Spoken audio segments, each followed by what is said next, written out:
Hello friends, welcome back to my channel. டிராமாக்குள்ள போறதுக்கு முன்னாடி மறக்காம இந்த வீடியோக்கு ஒரு லைக் போட்டுருங்க. வாங்க டிராமாக்குள்ள போலாம்.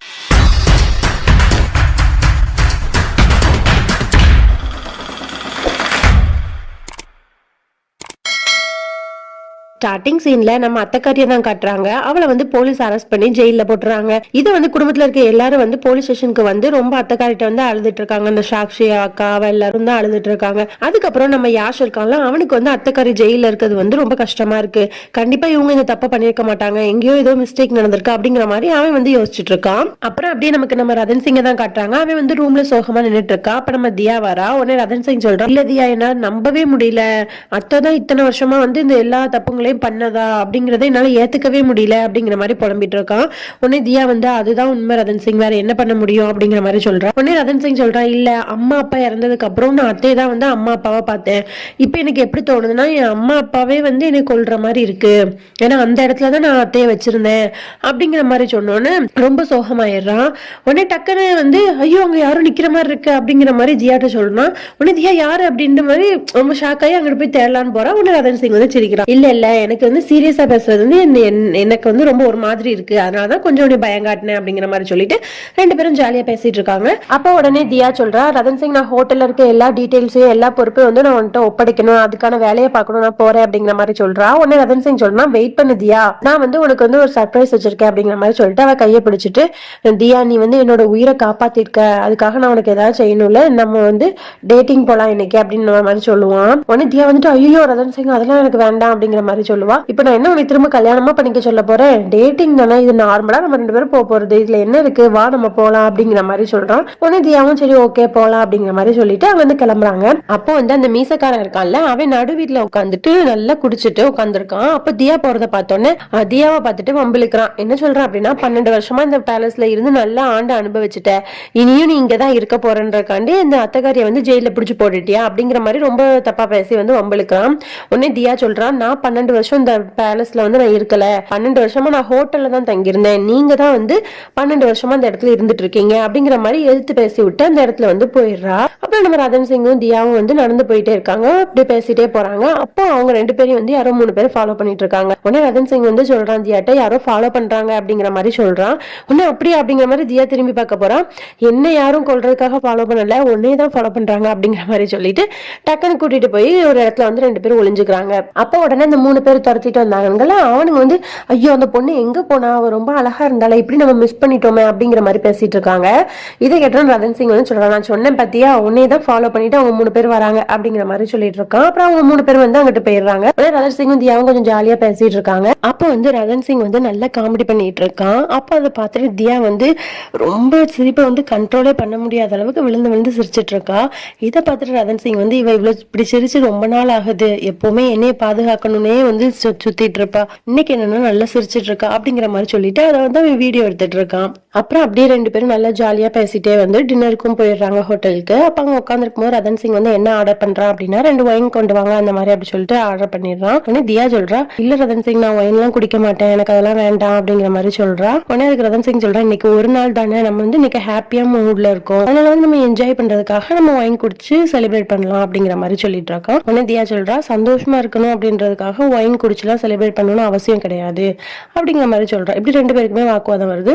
உடனே ரதன் சிங் சொல்றான், சரி ஓகே தியா, நான் வந்து ஒரு சேலஞ்ச் கொடுக்குறேன், அந்த சேலஞ்சை வந்து நீ கரெக்டா பண்ணிட்டேன்னா நீ சொல்றதை நான் கேட்கறேன் அப்படிங்கிற மாதிரி சொல்றான். உடனே ரதன் சிங் சொல்றான், அங்க ஒருத்தர் பிளாக் கலர் ட்ரெஸ் போட்டு உட்கார்ந்து இருக்காருல, அவரோட கர்ச்சீஃப்ல வந்து உன்னோட லிப் மார்க்கை வந்து வைக்கணும், ஆனா அது அவருக்கே தெரியக்கூடாது, இந்த சேலஞ்சை நீ அக்செப்ட் பண்ணிட்டு பண்ணிடுவியா அப்படிங்கிற மாதிரி கேட்கறான். ஒன்னு தியாவும் ஓகே அப்படிங்கிற மாதிரி சொல்லிட்டு எழுந்திரிச்சு போறான்.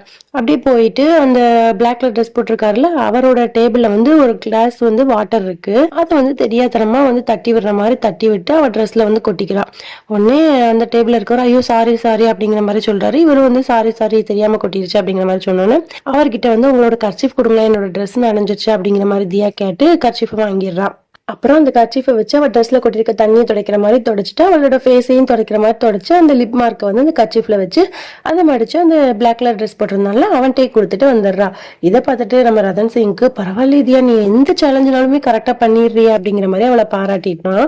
உடனே தியா சொல்றா, எனக்கு நிறைய டேலண்ட் இருக்கு ரதன் சிங், இப்போ நான் உன்னை பத்தி கூட சொல்லட்டுமா, நீ வந்து இந்த டிஷர்ட் வந்து உனக்கு ரொம்ப பிடிச்ச ஃபேவரட்டான டிஷர்ட், இதை போட்டா நீ ரொம்ப ஹேண்ட்ஸமா இருப்ப அப்படின்ற மாதிரி நினைச்சிட்டு வந்து நீ இதை போட்டு வந்திருக்க கரெக்டா அப்படிங்கிறா. உடனே அவன் சிரிக்கிறான். ஆனா உனக்கு தெரியாத ஒரு விஷயம் இருக்கு அப்படிங்கிற மாதிரி சொல்லிட்டு சொல்றா, இந்த டிஷர்ட் வந்து நம்ம வீட்டு பால்காரன் கூட இந்த மாதிரிதான் போட்டிருப்பாங்க அப்படிங்கிற மாதிரி சொன்னோன்னே எனக்கு பயங்கரமா கோவம் வந்துருது. என்ன நீ இப்படி பேசுற அப்படிங்கிற மாதிரி சொல்லிட்டு டக்குன்னு அந்த சேர் மேல எந்திரிச்சிடறான். எந்திரிச்சு எல்லாரும் கொஞ்சம் கவனிங்க, இந்த பொண்ணு கூட நான் டேட்டிங் வந்தேன், ஆனா அந்த பொண்ணு என்னன்னா என்னை வந்து பால்காரன் கூட வந்து கம்பேர் பண்றா. உடனே தியா என்ன பண்ணிடுறா அப்படின்னா அவளும் சேர் மேல எழுந்துட்டு, இந்த பையன் இருக்கால, இந்த பையன் வந்து நைட்டு தூங்கும்போது என்ன பண்ணுவான் தெரியுமா அப்படிங்கிற மாதிரி சொல்றா. உடனே ரதன் சிங் வந்துட்டு, என்ன தியா நான்சென்ஸ் மாதிரி பேசிட்டு இருக்க, நானும் கொரட்டை விடவே மாட்டேன் அப்படிங்கிற மாதிரி சொல்லிடுறான். உடனே தியா சொல்றா, தேங்க்யூ ரதன் சிங், நீயே உன் வாயால உண்மையை சொல்லிட்ட, நான் எதுவும் சொல்லலப்பா அப்படின்ற மாதிரி சொல்லிட்டு உட்காந்துறான். இந்த மாதிரி கியூட்டா ரெண்டு பேரும் வந்து மாறி மாறி சண்டை போட்டுட்டு இருக்காங்க. உடனே தியா சொல்றா, ரதன் சிங் நீ வந்து என் கூடவே இருந்த அப்படின்னா நீ நிறைய வந்து இந்த மாதிரி ஸ்கில்ஸ் எல்லாம் டெவலப் பண்ணிக்கலாம் அப்படிங்கிற மாதிரி சொல்றா. உடனே ரதன் சிங் சொல்றான், தியா நான் எப்பவுமே உன் கூட இருக்கணும்னு தான் நினைக்கிறேன், ஆனா நீ தான் அதை நினைக்கல, எப்ப பார்த்தாலும் அரண்மனை விட்டு வெளியே போகணும் அந்த நினைப்பிலே தான் நீ இருக்கிற அப்படிங்கிற மாதிரி சொன்னோன்னே டக்குன்னு வந்து நம்ம தியாக்கு வந்து ஒரு மாதிரி ஆகிருது. அதுக்கப்புறம் அப்படியே நமக்கு யாஷோட அம்மாவை தான் காட்டுறாங்க. அவ வந்து நைட் டைம்ல எங்க நடந்து போய்கிட்டு இருக்கா. சடனா ஒருத்தவங்க வந்து அவளோட வாயை பொத்திட்டு அந்த பக்கமா இழுத்துட்டு போயிடுறாங்க.